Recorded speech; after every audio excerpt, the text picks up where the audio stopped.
still here. We're still running Prior Radio here on the Hustle Season Network. Still doing it. This is Trash Tech Live. I'm Reggie. I'm James. We're gonna play some music. We a podcast that's new to the Hustle Season Network. We talk about games and food and music and stupid stuff, especially game stuff. Fun things. Video game music we always talk about, and we have a bunch of video game music we want to start playing right now. So here we go. Oh, dude, I'll start off with one. This is a cover of video game music. All right. Who did it? This band called Stratosphere. Oh, yeah. And they're like I think they're a jazz school band or something like that. They're kind of like Bungle-ish, Mr. Bungle-like. My connection? Yeah, that should be your connection right there. Yeah, but anyway, I'll check this out. I haven't heard this in a long time.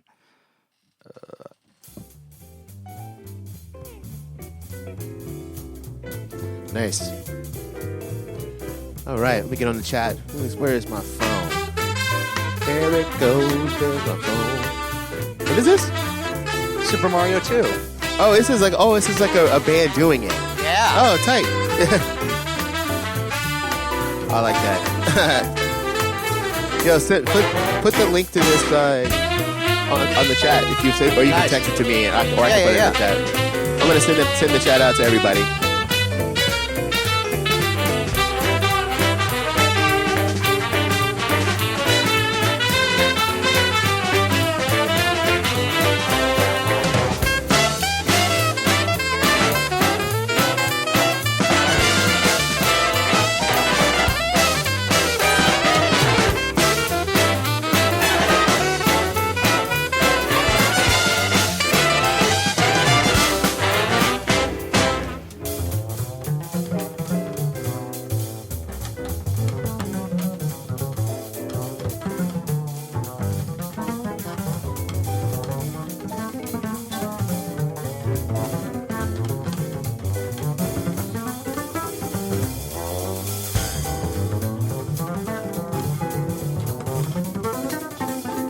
Shredded. Yeah, dude. Oh, what's up, Josh? See you in the chat, son. Everybody knows that Take the A Train and Super Mario Brothers 2 are the same chords. The B section's so good.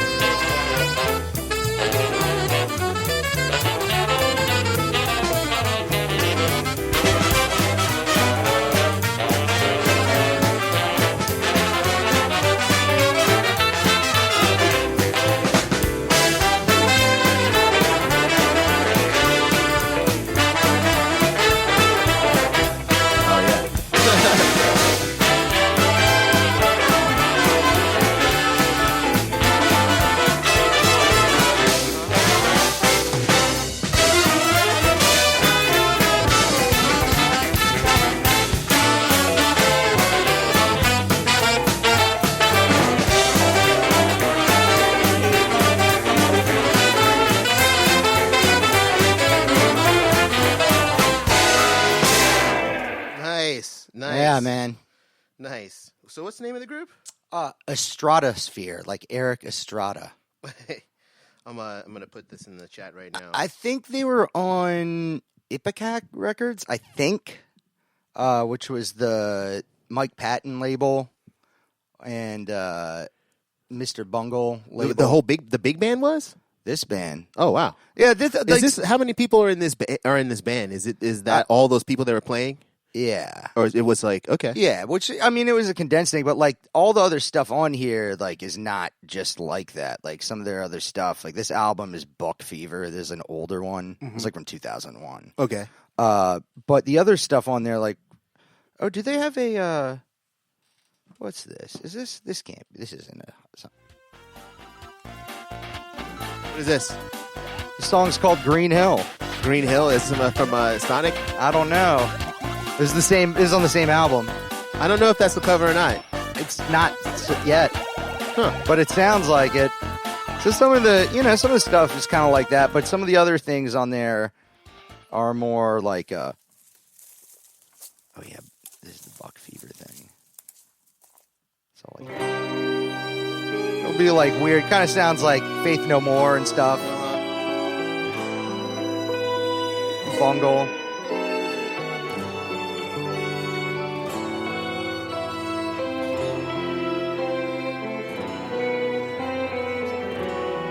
That's nice. Yeah, and then they'll have stuff like this, and then it'll sound like movie music or shred fucking metal. But check them out. If you like Secret Chiefs 3 and those types of bands, Yeah. they're definitely pretty cool. Yeah, it's totally cool. I have some Mario. I've been talking to you about Super Mario 3 when I walked in, and the music from that game, I love it so much. I'm trying to remember which map it is. I'm just gonna play one. Yeah, just start playing. You're rolling. Oh, that's map 3, just so awesome. What was this? The theme of this area was this Ooh, I don't remember. map 3? That's Was so this good. like in this? Which one was it? Was this the sky one? Maybe it was this guy. We'll have to look that up. Yeah.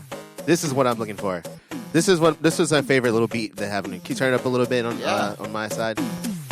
This is from the Egypt level, and it's like the cactus monsters and like the pyramids are like kind of dancing like. I love all the desert levels, all the Mario stuff. Mario 2's desert level. All the digging. It's the music. What man. was your favorite character in Mario 2 to use? Let me think about this for a second. I think it was either Toadstool Toad was my favorite. or Princess. Toad was my favorite because he could dig the fastest. What? A princess was that float was really useful. But if you had to like throw stuff a lot or like run carrying things, because Toadstool was like faster when he was carrying stuff, and he could like dig way faster than everybody else. Slide farther. Yeah. Later on, when I went back as an adult, I played Luigi. Oh, Luigi with the flutter jump. Yeah. Yeah, some of the levels were way, way easier with Luigi for sure. Let's check out. This is the other one. This is the classic one that everyone knows. It's just so good. Looks, it's like a New Jack Swing. It's yeah.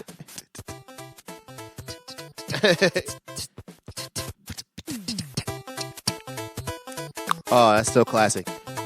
And then I remember when we finally got to the castle, because everyone always used to beatbox a beat behind the castle theme back when Mario 1 was out. Yeah, yeah. We used to always beatbox one. And so when they put it in, we were so hyped. You know what I mean? For when we find that that's the ships. Yeah, but this one is the castle. This gives me anxiety. Yeah. Like just listening to this music. This right here, I was so hyped about this as a kid. I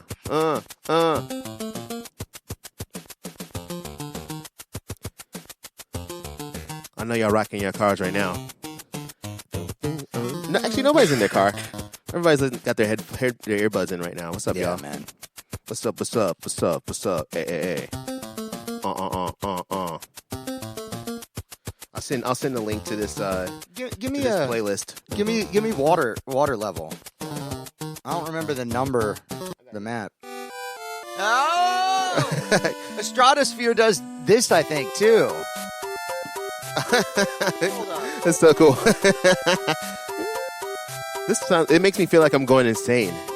And then there's the other one. The one from Mario 1, I think, is the one I'm thinking of. Oh, the bam, bam, bam. That's Mario 1. Okay. Yeah, that was Mario 1. This is Mario 3.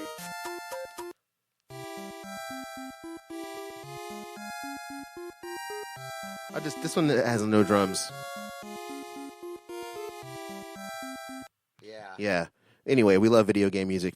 Find that other one. I have to play this real quick too. Everybody knows this one, right? This is one they kind of. yeah. It's like such a funny grouping of sounds. It's like fake banjo / mandolin sound, and then there's like a fake steel drum. But it's like steel drums and banjos and upright bass. Oh shit! Jazz version. Man, is this from Dude? I don't know. Jazz version of Mario World, Super Mario. All right, hold on a second. Uh-oh, here we go. Here comes the jazz. Here comes the jazz. Who is this? I don't know what this is, James. This is something. Steely This Dan. is the first thing I found on YouTube. No, thank you. That was supposed to be a what? That's supposed to be something else. That's supposed to be something else? Yeah. All right. Yeah. No, I didn't find the thing that I was looking for, but this is the other deal, though. What's the other deal? I love the sound of those games because there was only a couple of sounds you could choose from, right? There's like a high sound, a low sound, a noise sound, and then like a middle, like a harmony part. Yeah. So like all of those songs, percussion. Yeah, all those songs had to have. It's a couple of moving lines. Yeah, and the polyphony I think is only 4. It's 2. Yeah, so it's like you have 2 harmony parts right at the top doing the melody, then the bass line part, and then you have your drums. That's it. Yeah. It's so good. But I think it's only 4 instances Period. can happen, like 2 harmonies, basically. Yeah, and then, and all the drumming is like linear drumming. Yeah, it's so awesome. You really had to get it done because you could play any of these songs with 3 fingers, theoretically speaking, because that's how many sounds there are ever.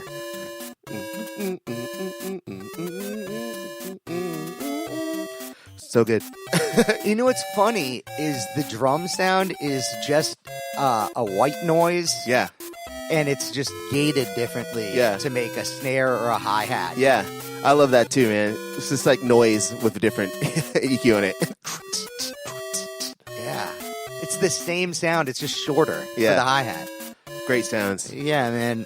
It's so much like that original Nintendo, that 8-bit unit, it was such a good idea because the machine itself, the console, generated all of the sounds. Oh, did it? You know, yeah. Oh, right, because it had a sound chip in it, a little itty-bitty chip in it. So they had to design the games for what the chip had, what it could do. So the cartridge, but it was also really cool because it cut down on the amount of information that had to be put onto the cartridge itself. Oh, yeah. So think about that. If the Nintendo can handle all of the audio processing and everything, and basically all it is a MIDI file included in the game, and it just plays it back. That's sick.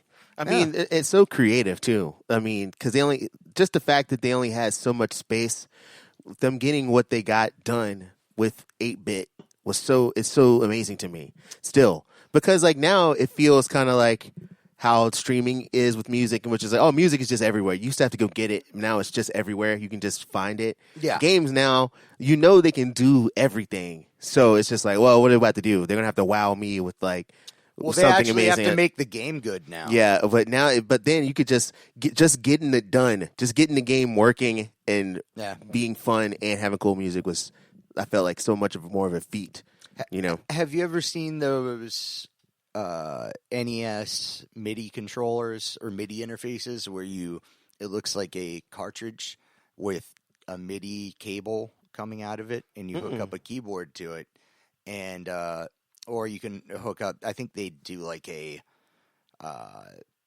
like some program, an app or whatever. Okay. And there's like a directory somehow, however way it does it. But anyway, you can select from the basic sounds that are there on your Nintendo, and it sets it up and translates it to general MIDI.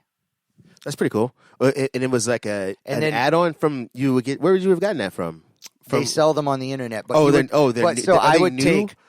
Yes, they are new. They're but new, what okay. I do, you need a functioning Nintendo. I know what you're talking about. First gen Nintendo to do it. I know what you're talking about And now. I then- saw a guy do a show like me. I've seen Absolutely. someone do a show with this thing before. And Yeah. I'm thinking about maybe picking one up, but because I still have a Nintendo. But you just use the audio out, the RCA out.